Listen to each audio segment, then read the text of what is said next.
to go on and be successful. No, I don't know what would have happened if I would have traveled the country with my mother, going from place to place and being all over the place. So I move in at 6 years old. My mom makes the decision to leave me with my grandmother and go and pursue a singing career. So that was really tough because my father was never there and my mom was leaving as well. So I was left with my grandmother. And my mother, only thing I can remember was my mother coming back for like 2 times during the year. There was Christmas and Thanksgiving, and I can always remember my grandma just crying, like when she would leave and have to go because we never knew if we were going to see her again.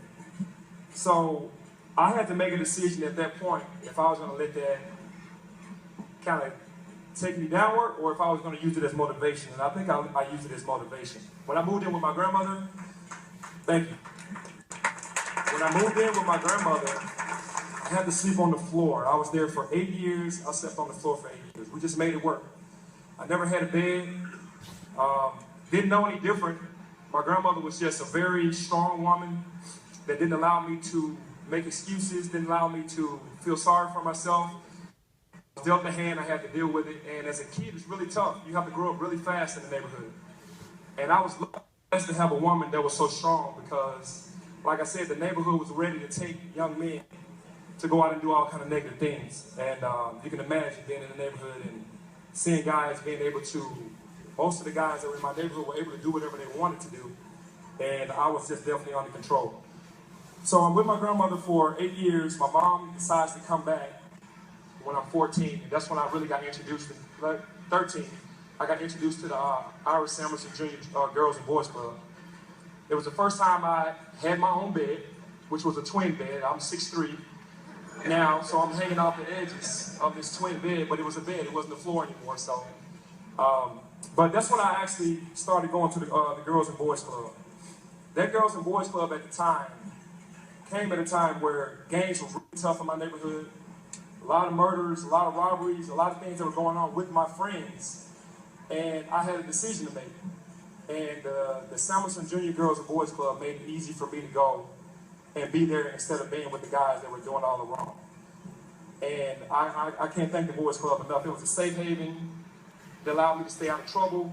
It gave me another family because that's what you gain when you go there, because the counselors, the directors, everybody just cares so much. I think that's what I was looking for the most. I was looking for that love from another family because with my dad not being there, with my mom not being there, I needed those boys feel, and the guys that were there, that were counseling. I wasn't the basketball player that I was becoming the basketball player, but I wasn't there yet. So I had guys help me with my jump shot. I had Mr. Beloff, who was the director, play ping pong with me every day. So I have a love for ping pong because of that. We would just do so much there. And then when I went home, I had no time. The Boys Club closed at like 9 o'clock. Got driven back home on the van, went right home, went to bed, didn't have a chance to even hang out with the guys that were doing all the wrongdoing. So, like I said, if it wasn't for the Girls and Boys Club, there's no telling where I would be. And Chris and I was talking about this. It was huge for me. It gave me a way to just get out and not have to hang with the wrong crowd. At this point, I'm getting older, and I'm starting to play basketball better. I've become the best basketball player in the country during this time. I got nominated my senior year. I went to the Boys Club from 6th grade through 12th grade. I get nominated to be the player of the year, and I go on to college. So I'm excited because I haven't gotten into any kind of trouble. I get my first bed. I'm not sleeping on the floor anymore, so I say, okay, I'm going to the University of Memphis now. I'm going to get this large bed now. I'm finally going to get the payday. Everybody knows that the dorm life and college life, the bed is another twin bed. So that's what I got, another twin bed, but it was like home. Going into college, you know, I enjoyed my career at the University of Memphis. Played some really good basketball, played for a really good coach, Coach Larry Finch, if everybody can remember him. He's passed away since then. Coach Finch was also what I needed coming from the Girls and Boys Club because he was from the similar type of neighborhood I was from, where there were so many challenges, there were so many things going on. You really had to stay focused. And in our neighborhoods, I've taken a number of people through my neighborhood just to show them where I grew up. They can't imagine that I grew up in this neighborhood because of how I came out. And that's just the blessing of God to not have me get into any kind of trouble. But everywhere you went, it was always trouble. It helped me move forward in life. and stay focused because he had to do the same thing. And I had a couple great years at Memphis and went on to the NBA, which really brought me back home to Memphis to do what I do now. That's like a quick story about who I was, but what I have always been taught by my grandmother, by Coach Finch, is giving back. And that's what I take pride in. I feel like this city has had my back. I love this city with all my heart. A lot of people say, why do you come back home? It's home.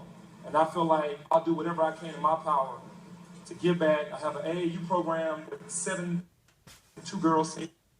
I've given $1 million to the University of Memphis to try to do work. I've given countless hours to Leicester Middle School, where I went to elementary. It was a high school where my mother went. I've coached there for 3 years. I coach at East High School now. I do as much as I can to try to do my part because I felt like I've been blessed beyond measure to make it through what I've gone through and what I could have been to here now. And I'm just so thankful for it. And the Girls and Boys Club, like I said, it kind of filled the void from my grandmother going through elementary and giving me those strong 6 years of just kind of keeping me in order, giving me a safe haven, along with Coach Finch, all these different people that helped mold my life, that keep me on the straight and narrow, and I never got into any trouble. And on top of that, able to be drafted to the NBA and make millions of dollars. So when I got into the NBA, I started giving money back to the community instantaneously because of what the Girls and Boys Club did for me. And I was just talking to Chris, I'm going to come back. I want to come back to the Girls and Boys Club and just get very active because when you're gone for so long, you kind of, when you're gone for so long, sometimes you forget. But coming here tonight wasn't really me being the guest speaker and me being the guest. It was for me to kind of understand, these are my roots. This is where I come from. I see the kids marching in. That was just a part of me that just took me back.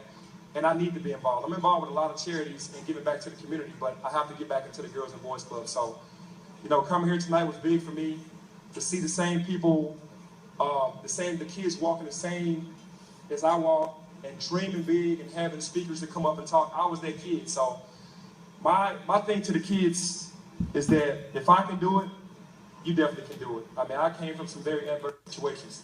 You can dream big. You don't have to let anybody tell you what you can't do. You can make it through any situation as long as you do not give up and you do not make it. I'm a living example of that. I put God first and let everything else fall into line, and I was able to be successful doing that. Don't ever forget where you come from, because it's a lot of places that people can go when they make money. It's always better to bring it back home and leave a legacy and do your part and being a part of this beautiful city. So thank you so much for having me tonight. I'm proud to be a Memphis. Love you guys.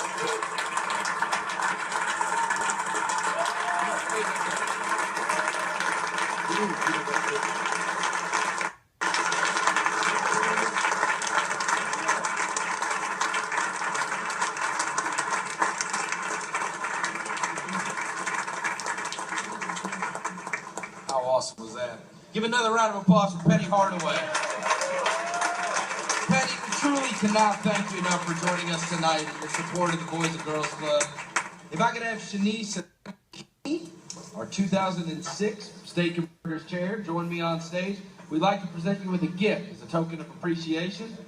We hear that you are not only a great basketball player, but a great golfer.